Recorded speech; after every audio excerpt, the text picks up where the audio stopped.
Bonjour, chers élèves. Le but de cette capsule est de vous en apprendre plus sur la numération.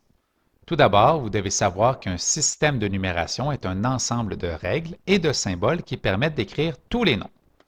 Vous devez retenir que notre système de numération est de base 10, ce qui signifie qu'une centaine est égale à 10 dizaines, une dizaine est égale à 10 unités, et ainsi de suite. Vous devez aussi être capable de distinguer ce qu'est un chiffre et ce qu'est un nombre.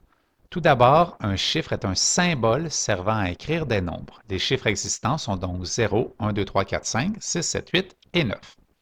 Nous pouvons comparer le chiffre à une lettre, puisque les deux sont des symboles, le chiffre étant bien sûr un symbole mathématique.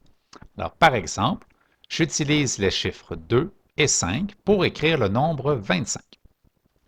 Voyons maintenant ce qu'est un nombre. Alors, un nombre est écrit à l'aide de chiffres et il représente une quantité ou une grandeur dans une situation. Si nous avons comparé le chiffre à une lettre, qui sont tous les deux des symboles, nous pouvons comparer le nombre à un mot puisqu'il a un sens ou il est dans une situation particulière.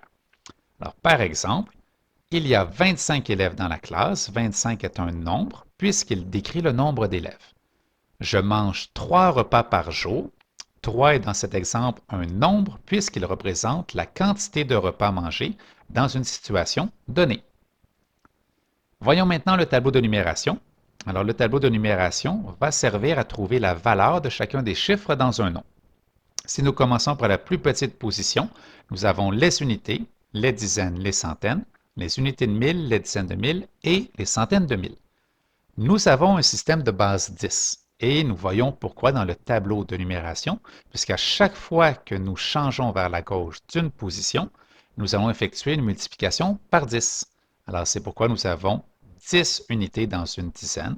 Ici, nous avons 100 unités dans une centaine. Donc, il y a encore une fois une multiplication par 10.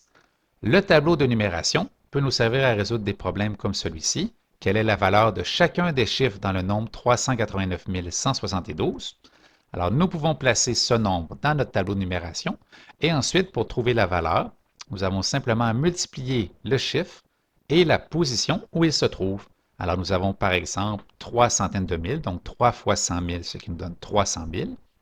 8 dizaines de mille, 8 fois 10 000 nous donne 80 000, et ainsi de suite.